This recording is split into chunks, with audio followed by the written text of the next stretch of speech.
შემოგვიერთდა საპატრიარქოს სოფლების შემსწავლელი სამეცნიერო კვლევითი ცენტრის ხელმძღვანელი მონაზონი იოანე ცუხიშვილი. მამა იოანე გაიხსენებს საქართველოს ეკლესიის მწყემსთავარსა და მასთან მუშაობის პერიოდს. ქრისტე აღსდგა. ჭეშმარიტად აღდგა.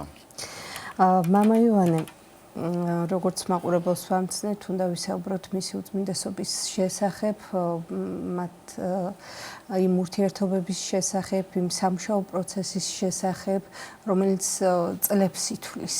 და თავისთავად არაერთი მნიშვნელოვანი დღე, საათი გაგიტარებიათ მის უწმინდესობასთან იმ მნიშვნელოვან საკითხზე საუბრებით, რომელიც როგორც ჩვენმა მაყურებელმა იცის, ტომების სახით არის თავმოყრილი ამ ცენტრის მეშვეობით გამოცემულია არაერთი მნიშვნელოვანი ტომეული და ამაზეც ცოდნა მოგვიანებით ვისაუბრებთ. თქვენ თავად გეძლევათ ახლა საშუალება, რომ მისი უწმინდესობა გაიხსენოთ, მისი პიროვნება, მისი მოღვაწეობა და ღვაწლი. ქრისტეს აღდგომის დღესასწაულს გილოცავთ თქვენ, გულოცავ ყველას და ამავე დროს თანაგიგრძნობთ თქვენ და მთელს ერს და პროგრესულად მოაზროვნე საზოგადოებას ამ დიდ ფიზიკურ დანაკლეს მიუხედავად იმისა, რომ პატრიარქი ფიზიკურად ჩვენთან გადავიდა სხვა უფრო მაღალ განზომილებაში, ის რჩება ჩვენ სულიერ მეოხად უამრავ წმინდანთან ერთად, რომლებიც არასოდეს ტოვებენ საქართველოს და ქართულ ხალხს. რთულია ამ ფორმატში საუბარი, მე თუმეტეს მე აქ მოვდიოდი ხოლმე და წამს კიდევ ერთხელ მომიწვევთ ამ თემებზე სასაუბროდ. მოვდიოდი სიხარულით და სიამაყით, რომ მე მოკრძალებულად ვაკეთებდი იმ საქმის გუნდთან ერთად, რომელიც პატრიარქმა აკურთხა იმიტომ, რომ ის ყოველთვის და ყველგან აქცენტებს აკეთებდა იმ ფასეულობებზე და ღირებულებებზე, რომლებიც სწორედ საქართველოს მისი წარსულის, მისი დღევანდელობის და ნათელი მომავლის იდეებით იყო ნაკარნახები. პირველად როცა შევხვდი პატრიარქს, ეს იყო საჩხირის საკათედრო ტაძრის კედელზე გამოკრული კალენდარი. წითელი ფერის შრიფტით ეწერა სრულიად საქართველოს კათოლიკოს პატრიარქი, უწმიდესი და უნეტარესი ილია მეორე და იქ იყო დაბადების, ინტრონიზაციის თარიღები, ანგელოზის თარიღი და adzganსვენებულ დეკანოს დავით კაციტაძეს, რომელიც ამ ტაძრის წინამძღვარი იყო, ვკითხე, თუ ვინ იყო და ასე შემდეგ. მან განმიმარტა და ასე შემოვიდა ჩემში უწმიდესი და ყოველ ჯერზე იწვევდა ჩემში აღფრთოვანებას. ამ ერთ ადამიანში თავმოყრილი იყო უამრავი ის თვისება, რომელიც რაღაც გარკვეული პერიოდის სანთლით საძებნელია. და ხედავდი პიროვნული ურთიერთობა ხო ის თემა, როდესაც აქაც სიამაყით და სიხარულით განიმსჭვალები ადამიანი, მაგრამ უფრო მაღალი იდეები არის სწორედ ის, როდესაც ხედავ ერის სულიერი მამა არ გტოვებს შენ და არ ტოვებს შენს გარშემო საზოგადოებას, მთელს ქვეყანას.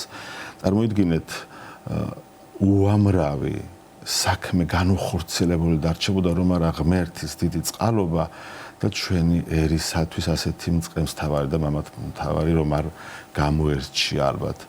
აი მეთაურობა ერთია, ეკლესიის მეთაურობა და მეორეა იტვირთო შენი ერის ჯვარი, ზიდო ეს ტვირთი და მიიტანო ღირსებით და ღირსეულად სამსხვერპლომდე. ასეთი ადამიანები იბადებიან საუკუნეში. ერთი მურმან ლებანიძის პატარა ლექსს გეტყვით. კითხე და გეტყვი, რისი თამარი ქართლის ცხოვრების რა ვიცი მეტი. დავითი იყო ჩვენთვის მთავარი, დავითი იყო პირველი სვეტი.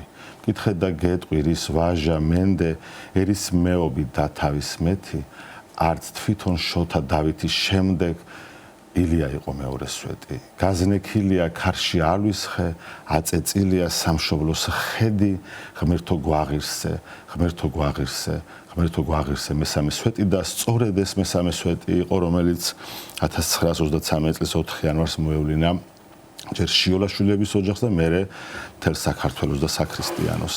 უამრავია სათქმელი პატრიარქზე, უამრავია სათქმელი იმიტომაც, რომ ასეთ ადამიანებთან ცოცხალი ურთიერთობა ალბათ სხვა კონფესიების ადამიანებს ნაკლებად თუ ექნება. ყველა ეპარქია მოვლილი აქვს. ყველა ტაძარი მისი კურთხევით არის განახლებული საქართველოში. აი არ არსებობს თემა, რომელზედაც პატრიარქს არ ჰქონდეს ნასაუბრები ეპისტოლეებში, ქადაგებებში, სიტყვებში, მიმართვებში. მამული ენა, სარწმუნოება, ცოტა ისეთი თემა, რომ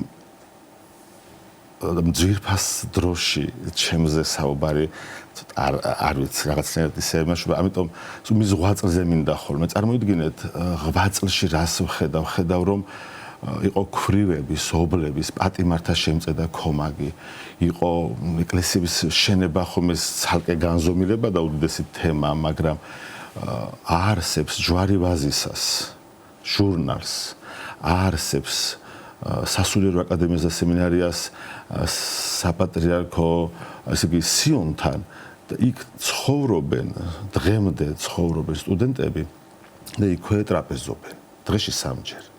ესე იგი ფიქრობს არა მარტო მათ ინტელექტუალურ განვითარებაზე, არამედ მათ საცხოვრისზე და მათ ჩანსაღ მდგომარეობაზე. აი ყველაფერზე აბსოლუტურად.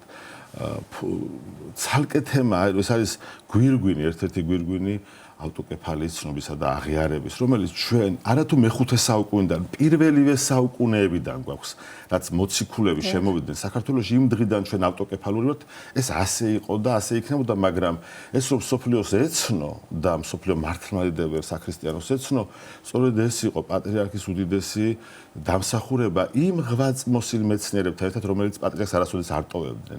ჯერ კიდევ სულად ახალგაზრდა შემოქმედელი ეპისკოპოსი მაშინდელ ლეტარხსენებულ პატრიარქ ეფრემ მეორეს ახლდა კუნძულ როდოსზე გამართულ შეკრება, სადაც 30 წლის ახალგაზრდა აყენებს საკითხს აი თემაზე, რაც შემდეგ 27 წლის შემდეგ 1990 წლის მარტში განხორციელდა ეს ტომოსი, რომელიც არის ჩვენთვის ერთ-ერთი უმნიშვნელოვანესი დოკუმენტი.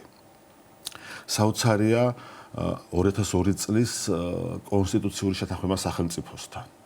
ასეთი მაღალი რანგის დოკუმენტი იშვიათია. ეს პატრიარქის მონაპოვარია, სწორედ ეს პატრიარქის და საკვირველია იმ ხელისუფლების იმ წარმომადგენლების, ვისაც გონივრულება ეყო და პატრიარქს გააყვნენ ამ გზაზე. ტელევიზიის დაფუძნება, სადაც ჩვენ ვართ და უამრავი საინტერესო იდეა გადაწყდა, უამრავ საინტერესო იდეას ჩაეყრება კიდევ საფუძველი და გაჟღერდება აი თქვენი ეთერიდან. საქართველოს საპატრიარქოს რადიო ივერია. გამომცემლობამ უამრავი წიგნი გამოსცა, უამრავი საინტერესო 1999 წელს გამოვიდა ბიბლია თანამედროვე ქართულ ენაზე, რომელმაც ადამიანები მიიზიდა და დღეს ეს ადამიანები ამ ბიბლიით ეცნობიან სამყაროს შექმნის არსსა და მნიშვნელობას. თორე ძველი ქართულით ყველას გაუჭირდებოდა ამის წაკითხვა. საოცარი იდეა ჰქონდა პატრიარქს, რომ გამოაკარეთ სახელმწიფო დაწესებულებებზე, ეკლესიებზე სამივე ქართული ანბანით, რომელიც არის უდიდესი მთელ საკაცობრიო. ჩვენ იმ მცირერიცხოვან ერებში ვეთქვით, ანბანი გვაქვს და 3 დაწერლობა. ეს ხუმრობა არ არის. ქართული ენის საგალობლებს ქმნიდა პატრიარქი.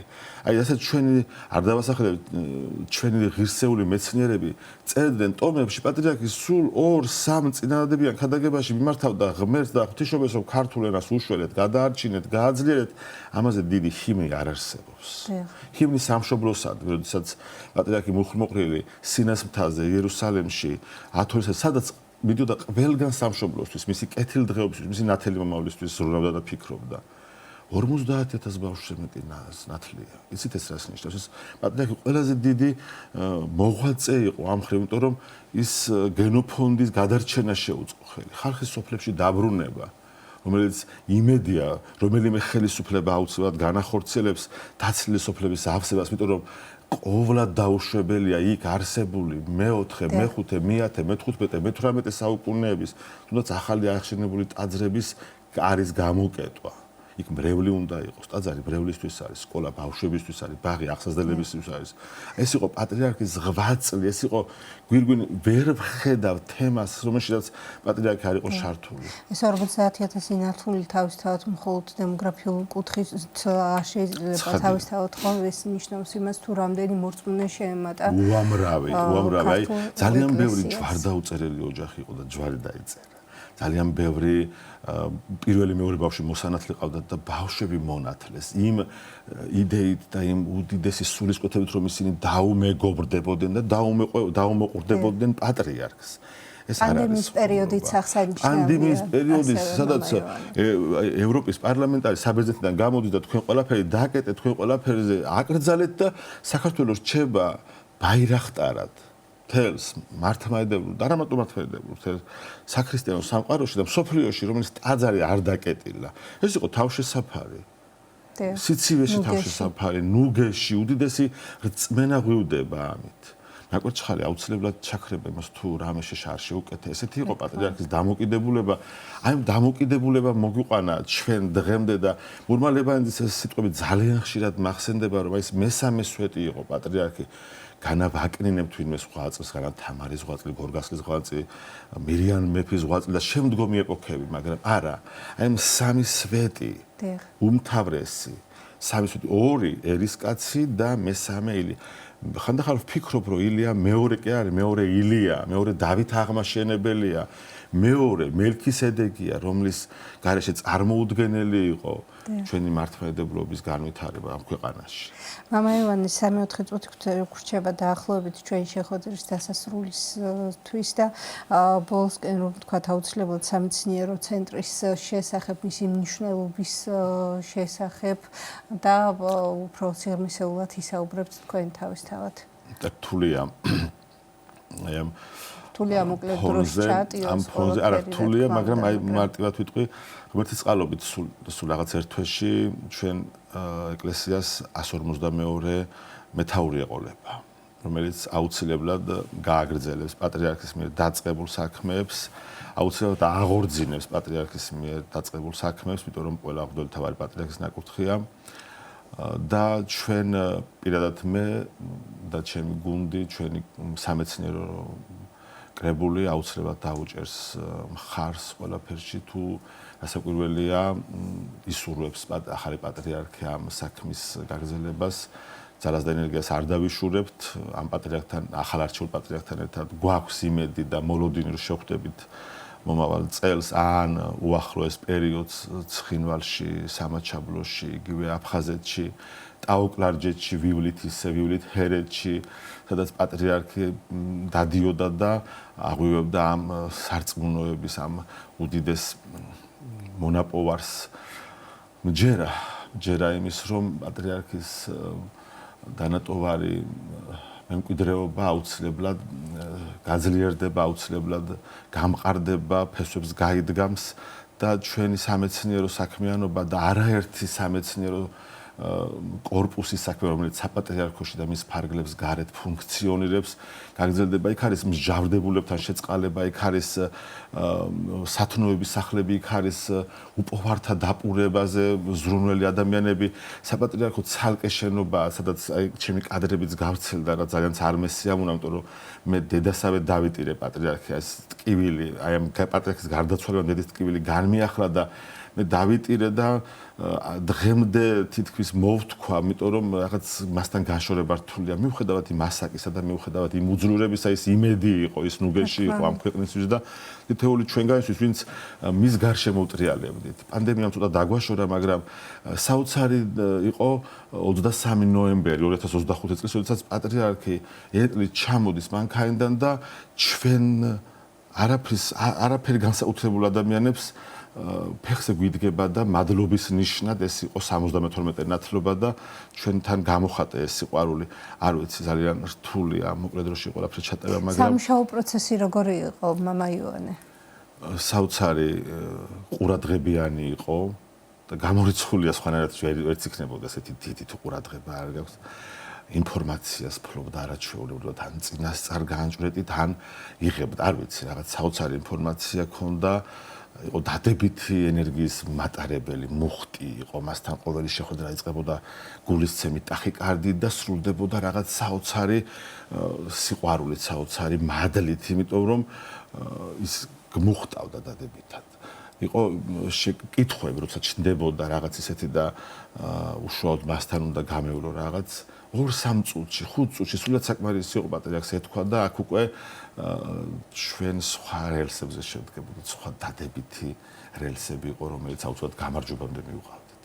არ ვიცი, აი მე ერთი ის პატარა გამონაკლისი ვარ და აი ამ ჩემზე მეტი ადამიანები, რომლებიც წლებია პატრიარქის 8 წელს ხედავენ უფრო ახლოს რეალურად. აი შეუძლებელია მადლობა არ უთხრა იმ ხალხს და მადლობა პატრიარქო იმ 8 წლისთვის, იმ დიდი შრომისთვის, იმ უდიდესი საქმისთვის, რაც თქვენ ჩვენს ერს და თითოეულ ჩვენ გვას მოგვანიჭეთ. გვიყვარხართ, გვეძვირფასებით, გვენატრებით ასე ვეფერებოდი სიცოცხლეში და ასე ვეფერები გარდაცვალების შემდეგაც. მადლობთ მამა ივანე მობრძანებისთვის, უწმინდესის გახსენებისთვის და ასე საინტერესო საუბრისთვის. თქვენ შეგახსენებთ რომ სტუდიის სტუმარი გახდათ საპატრიარქოს სოფლების შემსწავლელი სამეცნიერო კვლევითი ცენტრის ხელმძღვანელი მონაზონი ივანე ცოხიშვილი.